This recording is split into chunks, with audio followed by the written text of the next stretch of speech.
Welcome everyone to our holiday special. It's the Bear Midriff Contagion Christmas special. See, every Christmas I've always covered a bad show or film, but this is 2020, which means there are no rules anymore. So rather than picking a bad film, I picked one that's pretty damn good. And just to make it more appropriate, I have chosen Contagion. Look, I have to do it sometime. It's in the queue. And is it ever going to not be awkward? No, I didn't think so. So instead, we're going to lean into it. Nay, we are going to embrace it. Because one thing I'll spoil for you ahead of time. The plague that's in this movie, like the year 2020, comes to an end. Life goes on. Probably not the same. Maybe some changes for the good or for the bad, but change. And change can be unsettling. And so in the past, I've given snide remarks about bad films as a Christmas gift to my audience. But this year, I want to give you something else. I want to give you something that you might not have had in a while. I want to give you this. It's more than likely going to be okay. And not just hollow words. I want to show you things are probably better than you think. And not just with the current pandemic issue, but with the world as a whole. So if that's the case, you might be wondering, why isn't this called something more appropriate, more Hallmark Channel-like, like Hope or Optimism or something else? What the hell does Bear Midriff have to do with it? Well, as silly as this may sound, I was inspired by Curb Your Enthusiasm because it actually helps make the larger point a little bit clearer. In the episode The Bear Midriff, Larry David has, spoiler warning here, an awkward conversation with someone.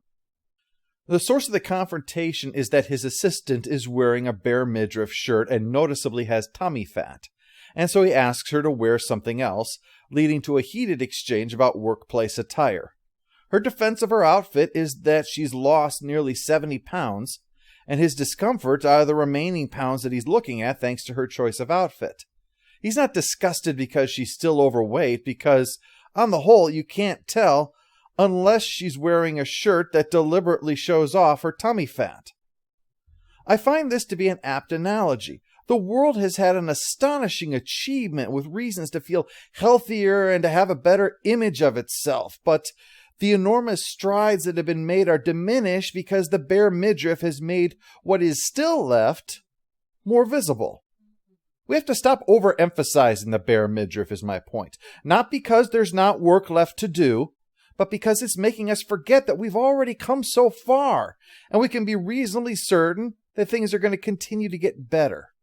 No, Earth doesn't have washboard abs yet, and may never have them, but that's certainly no reason to say that we are not metaphorically healthier than we've ever been, and almost certainly getting healthier. So, what is essential to better. So what's essential to understand with what I'm bringing up today is that we not hold ourselves to an impossible standard. That we not say that anything short of utopia means that the world is a vile swamp of evil, or that praising our achievements is to ignore suffering and misfortune. You are living in a Bear Midriff world now, so that problems that have always been here for decades, centuries, even millennia, are more apparent than ever, despite those problems being radically diminished. Take, for example, slavery. Slavery is one of the most ancient social inventions and emerged across the globe because for most of human history, the only way for work to be done was to have either animals or people do it, and using conquered peoples to do work for nothing but basic necessities was cheaper than other means of compensation. Today, slavery, as in chattel slavery, is outlawed everywhere. The last country to ban slavery was Mauritania in 1981, and in 2007 they criminalized the act. A great evil practiced openly and unashamedly since the dawn of human civilization has been universally criminalized in our lifetimes. Now you might be saying, what about sex slaves? What about forced labor like in Chinese internment camps? Or what about the fact that in Mauritania it may be illegal, but there is still de facto slavery taking place? Well, these are problems, and problems that we need to solve. But don't let it turn into a Bear Midriff situation. Don't say, oh yeah, see, more proof that humans as a species are evil, when we have accomplished so much in stamping this out, when we have come so far. Certainly we can go that last small distance and completely eradicate it altogether. It's not an excuse to ignore problems. It's a reason to have confidence to say we can solve them. Likewise, there are cases where there might be short-term regression, but that's not to be taken as an indication that the good times are over and we're on an inevitable slide to destruction. Spikes happen for a variety of reasons that disrupt long-term trends, and they're not nothing, but they should not be cynically pointed to as proof that we're all doomed. Especially because, as human beings, our attention is drawn to problems, and also that problems can be used by the unscrupulous to advance their personal agendas. Anger, fear, and even outright hatred are powerful tools to motivate people. They have been that way since the dawn of time. We all know it, and yet we are all vulnerable to it. And because our brains are indeed built with some streamlining, things such as confirmation bias and rationalizations are there to allow the gut instincts of our animal natures to say that acting out of rage and terror is reasonable. We, all of us, have the human quality that gives us the capacity to rise above that, though. Sir Terry Pratchett's own holiday classic, Hogfather, calls us the place where the falling angel meets the rising ape. It also explains the point of the book by saying effectively that all of you out there who are cynical about what I'm saying, you're unwittingly proving me right. Humans need fantasy to be human, as practice. You have to start out learning to believe the little lies, so you can believe the big ones. Justice, mercy, duty, that sort of thing. Take the universe and grind it down to the finest powder and sieve it through the finest sieve, and then show me one atom of justice, one molecule of mercy. And yet you act as if there is some ideal order in the world, as if there is some rightness in the universe by which it may be judged.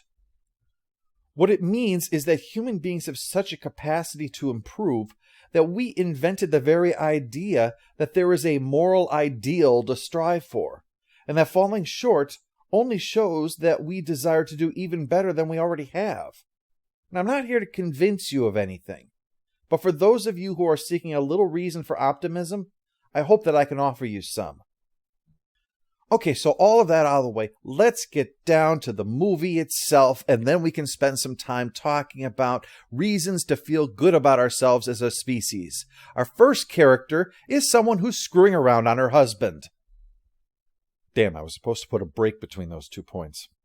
But before we even get to that, we have a black screen and a cough to let us know who is the real star of the show, Disease. Especially since the one who's coughing is Gwyneth Paltrow, so obviously she's not being checked for a hernia. We quickly find out that not only is she having an affair, she just came from her little tryst, and also we can see that she is clearly sick. So that is 2 reasons to worry about what she's leaving in that peanut bowl at the bar. But not everyone sick is having a good time. We follow this poor schmuck on a trip through Hong Kong, and this sad woman in London who is obviously less likely to have an exciting tryst, and more likely playing every plague's fun game of guess which orifice is going to be the emergency exit. But after all that, we finally get to Minneapolis. Well, that's surprising. Obviously, during the COVID pandemic, nobody paid any attention to what was going on in Minneapolis. Yes, this is the home of Gwyneth Paltrow's character Beth, and her husband Mitch, who's played by Matt Damon. Damon and director Soderbergh worked together on a lot of movies, so it's no surprise to see him here, but he was picked out for this role because the director felt that Damon could be, on the one hand, a recognizable face in this part that would be needed, especially for a viewpoint character like this, but that also Matt Damon would be willing to keep it low-key. What he liked about Damon was that he was essentially looking at how to make the scene look the best, not how to make himself look the best. So he didn't go in there trying to own the picture or dominate each of his scenes. Contagion is an ensemble picture, after all. Case in point, we soon see Lawrence Fishburne, a bigwig at the CDC, on his way into work, unaware that he's in day 3 of the start of a world-threatening disease. Bum bum. Yeah, one thing they do in this film quite well is trying not to Hollywoodize the situation. In a typical movie, he'd go in there and there'd be like a huge monitor and a couple dozen people making it look like NASA, and him going around the room like he's ready to deploy strike teams to go in and quarantine all the hot spots. Instead, he's schlepping into work while some guy wastes his time about his kid maybe having ADHD rather than going on the internet for 5 minutes. Our next guest is Jude Law, who's playing Alan. He is desperate to sell this story about the disease to the San Francisco Chronicle, except instead of being on the cutting edge about the new virus, he thinks that this is actually part of a conspiracy by the fishing industry. You know, in their smoke-filled dark rooms, plotting their global domination by downplaying the threat of mercury and trying to help sushi make a comeback. They're not buying, so he leaves in a huff to prepare us for later on when he acts like even more of a jackass. Meanwhile, Mitch has picked up his son Clark from school because he's caught the same thing as Mom has. As we watch poor Clark, we see him unthinkingly touch stuff on the way out after coughing on his hands. So yeah, this school is doomed. At home, Beth takes a sudden turn for the worse, going into convulsions, and despite a trip to the hospital, she doesn't make it. And Mitch has a hard time taking that fact on board, that she could just be here one moment and gone the next. The situation is not helped by the doctor chosen to speak with him. There's an old saying about how if you hear hoofbeats, think horses and not zebra. Well, this guy throws that out the window because what he seems to think that Mitch needs right now is to have enough information thrown at him so that eventually he'll just go away. So the doctor proceeds to list everything, no matter how outrageous, that this could possibly be. This has less of an effect of thinking that this is a professional who knows a lot of stuff and more like a student struggling desperately to try to pass their final exam. After all, there's an old saying, what do you call the person who graduates at the bottom of their medical class? Doctor? Well, you found him. Because yes, technically it's true that there is a disease that in rare cases, under specific circumstances, it can lead to death. However, a little thought plus a lot of tact might suggest that right now Mitch doesn't need to hear his wife might have been killed by herpes. Right now, this is the first solid evidence we have that the conspiracy of fishermen has been planting doctors around the world to cover their tracks. Well, as if Mitch wasn't already having the worst day of his life, he gets a phone call from the babysitter before he even gets home that Clark has taken a turn. He's passed away before Mitch can even get there. Well, let's just hope that a different doctor checks him out. The last thing Mitch needs to hear is his son died from complications from menopause. Let's take a break from the dead child to talk about something more positive, which of course leaves that field wide open. So we'll call it technology. Now, to say that technology hasn't created problems would be disingenuous, to say the least. But technological progress can often undo the problems that it has created while losing little, if any, of the progress that it has allowed. Thus, in some cases, allowing a sort of leapfrogging to take place in other places where the earlier form of technology had been adopted, to bypass the bad stage and go right to the far better stage. For example, let's talk about the ubiquitous device of our age, the cell phone. It's so common that in the U.S. today, there are more cell phones than there are people, and they have helped change the world. Just speaking from personal experience, about 8 years ago, a storm snapped a heavy tree branch, and it yanked the phone line off of my house. We've never bothered having anyone put it back on again. In fact, I gleefully plastered over the hole in the wall where the phone jack used to be when I remodeled the kitchen. The number of circumstances where keeping a landline around would matter to me were so remote that if it did happen, I'd likely have much bigger problems to deal with than not having phone service. I could list for you all the ways my iPhone is useful to me, from getting a copy of a recipe while I'm shopping to finding how to get back to my hotel when I got lost back in October. But that's just a nice way that my life has become more convenient, and that's not what this is about. The way that cell phones are used as a way to resist authoritarianism is helping to spread resistance to tyranny in ways that were impossible before that. Whether it's subverting censors or recording atrocities and sharing the video with the rest of the world.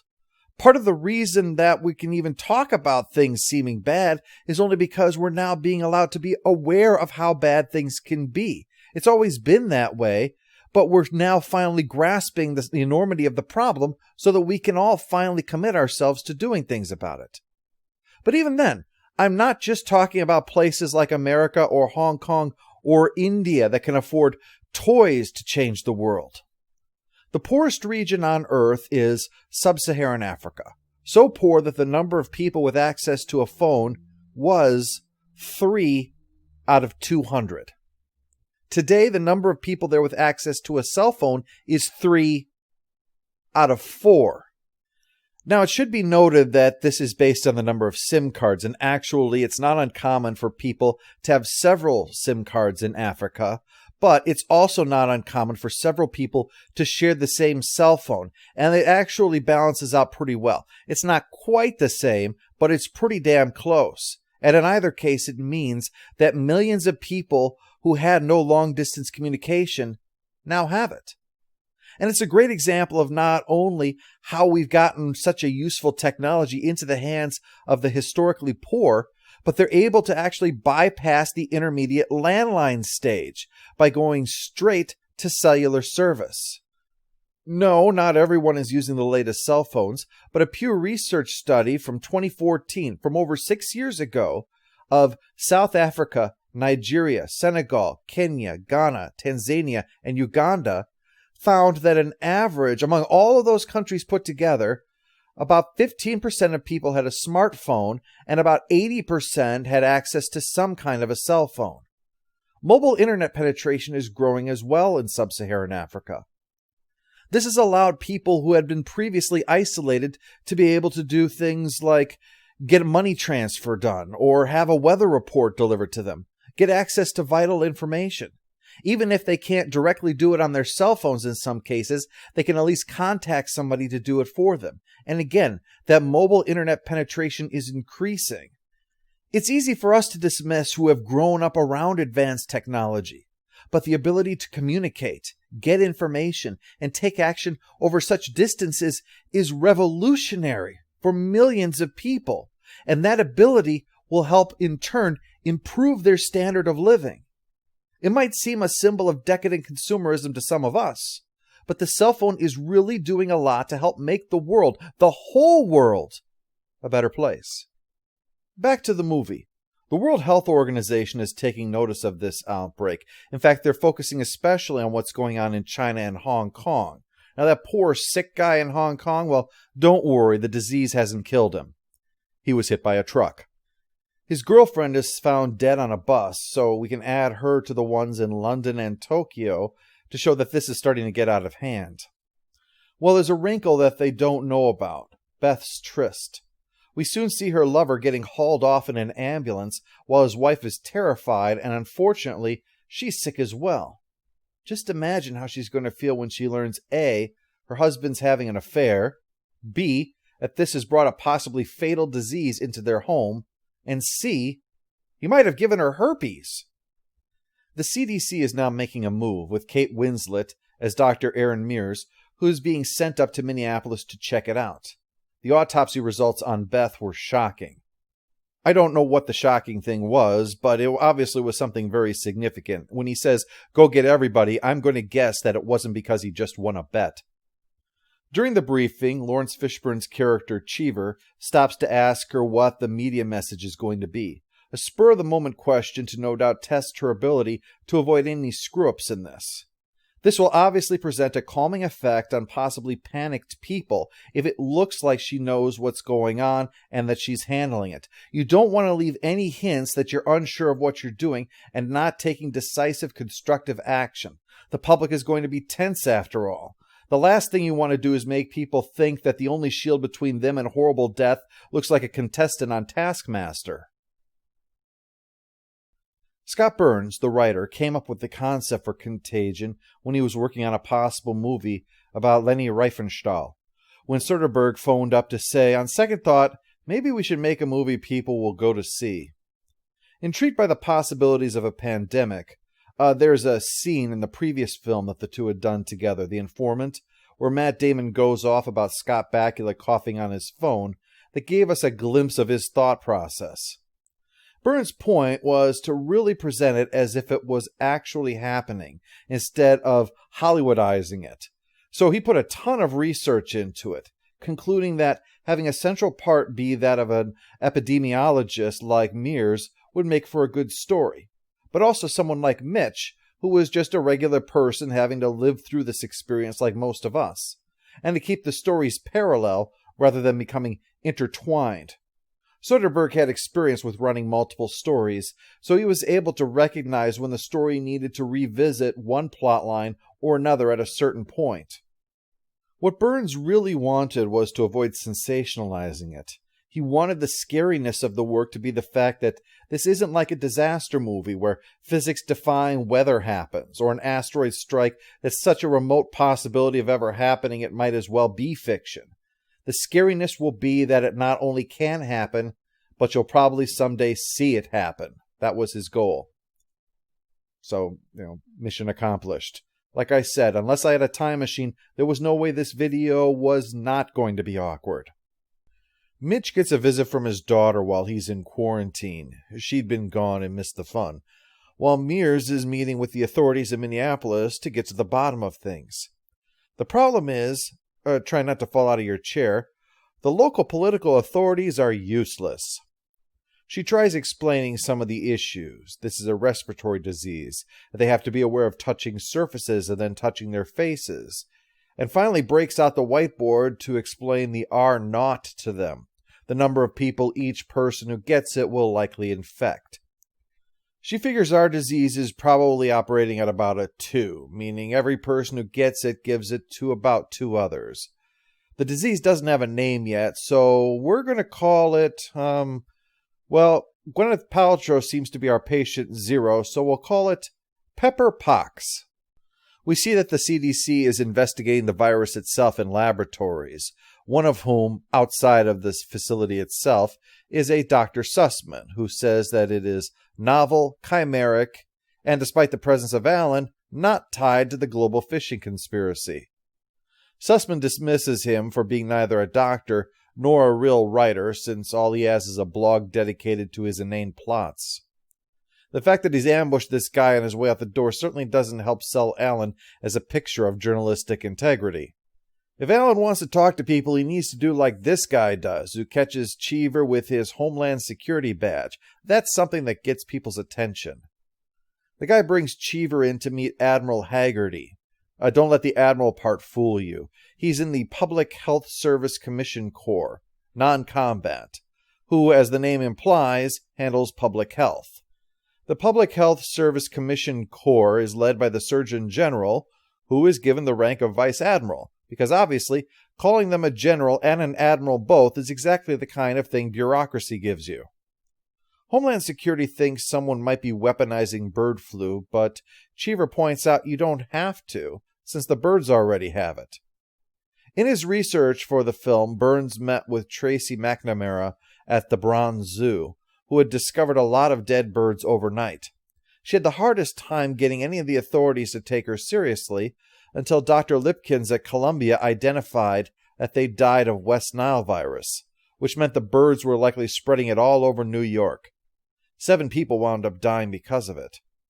So yeah, you don't need terrorists. The birds are perfectly capable of handling this task just fine. And being Thanksgiving time, they're probably out for revenge anyway. Mears meets with Beth's co-workers, but none of them had contact with her after the trip to Hong Kong. But there is the guy who picked her up at the airport. Ironically, at that moment, he's schlepping his keister around town in a bus, exposing dozens of people. And when Mears calls up and tells him to get off the bus, he heads into the bus stop full of people who hadn't yet been exposed to him. After spreading joy and the novel chimeric pepper pox this way, he's hauled off to be treated, while Mears goes to ask Mitch about where Beth might have been infected. Tracking it back to patient 0 is obviously helpful in this kind of situation. The subject turns to Chicago, and Mitch admits that his wife used to be involved with a guy there before they were married. And from her silence, he guesses that that guy is sick too. She can't give medical information about someone else, though, but Mitch is furious at the thought that John Neal brought this into their home.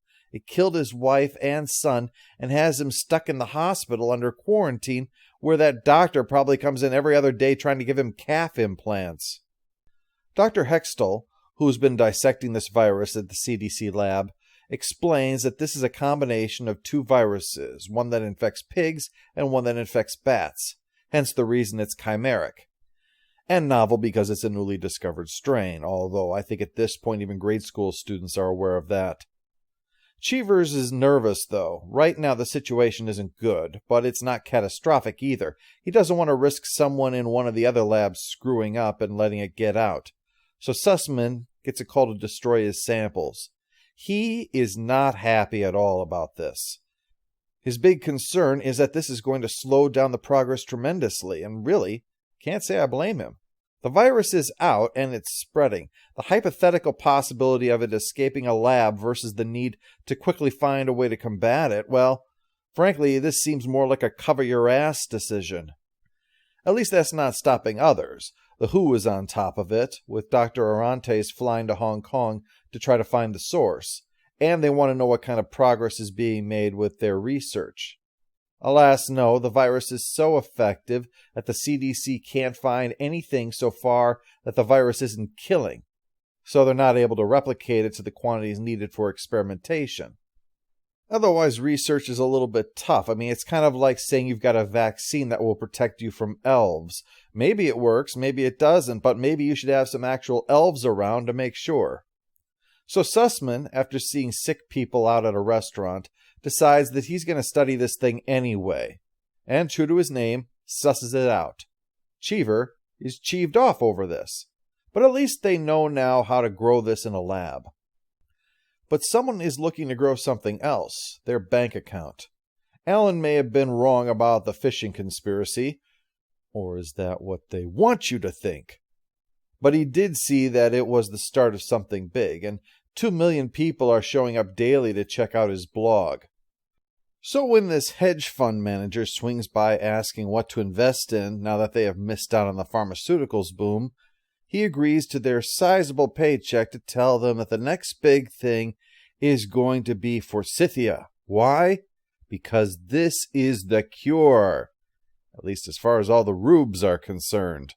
Meanwhile, it's been discovered that Mitch is immune, but synthesizing a cure from him would be a long, slow, and expensive process, and they've only just started work on this thing after all. And resources are being strained as we see in the lobby on the way out. It's pretty grim looking. How about if we take another break from the bleak image to raise our spirits again with the 4 horsemen of the apocalypse: war, famine, death, and pestilence. And of course, be sure to collect them all. We'll start with war.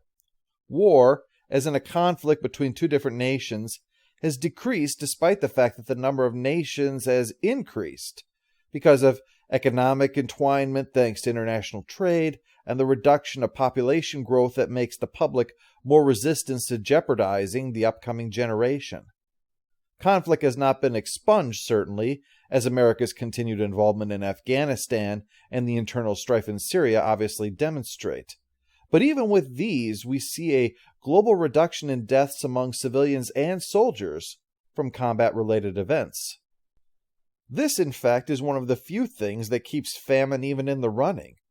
Undernourishment, a problem throughout most of human history, has dropped at a staggering rate in direct contradiction of fears about overpopulation. Since the end of the 60s, the population of the world has doubled, but the number of people undernourished fell from 36% to less than 11%. This is thanks to improved farming techniques, which have allowed the amount of grains produced to increase in that time by approximately 300%, despite only increasing the amount of farmland devoted to food crops by 15%.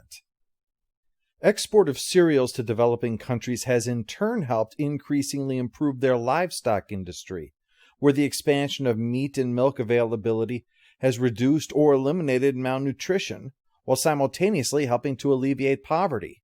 Although It should be noted that at this time, the current nutritional beneficiaries in developing countries tend to be the urban rather than the rural regions. But even with the disruption of the current situation, the trend is likely to continue to spread it to all people in developing nations. Now, some of us choose to adopt diets that have neither cereal nor animal products. But that's another thing to celebrate. We live in times and places so divorced from famine, we can forego traditional staples that humans have relied upon. For the other parts of the world, we can also celebrate that more and more of them are getting the energy and nutrients that they need. Victory all around. As far as death goes, even that is falling, as deaths per 1,000 people annually has dropped from 17.7 per 1,000 in 1960 to 7.6 in 2016, thanks partly due to improvements in medicine, development and distribution of vaccines, and availability of food and other resources to reduce child mortality rates globally. I mean, a few centuries ago, it was so bad that 3 out of 10 children died before their first birthday. Today, globally, that figure has dropped by an order of magnitude, less than 3 out of 100. Well, that leaves pestilence, obviously, and that's the one we all think is laughing now. But even in the midst of our current situation, we can see things have improved. Compared to the 1918 pandemic, which killed 50 million out of a population of around 1.8 billion people, COVID has killed 1.64 million out of a population of around 7.73 billion. And in spite of the fact that the world is more physically interconnected than it was a century ago. Now sure, we might say that's apples and oranges, but it's not like we have a lot of sample sizes to compare global pandemics to, thankfully. But we can even take comfort in looking at perhaps the most notable disease of recent times, AIDS, caused by HIV. It once caused otherwise rational people to panic, but study and understanding has changed things significantly. The number of people who died from AIDS has nearly halved since its peak, along with the number of newly infected annually. Treatment for HIV with highly active antiretroviral therapy has proven to be quite effective in helping to treat and stop the spread. And currently the treatment costs annually about what you'd pay for a new Xbox game, and is even getting into the hands of sub-Saharan Africans who desperately need it too. And of course, the news is awash with discussions about vaccines, what with the COVID one being distributed right now. The latest in a string of ways that we have been beating back diseases around the world, like polio, smallpox, measles, mumps, and so on, advancing so much that I've had diseases my children will likely never have, like chickenpox. So yeah, this may seem like an apocalyptic event here, but the Four Horsemen are practically in full retreat these days.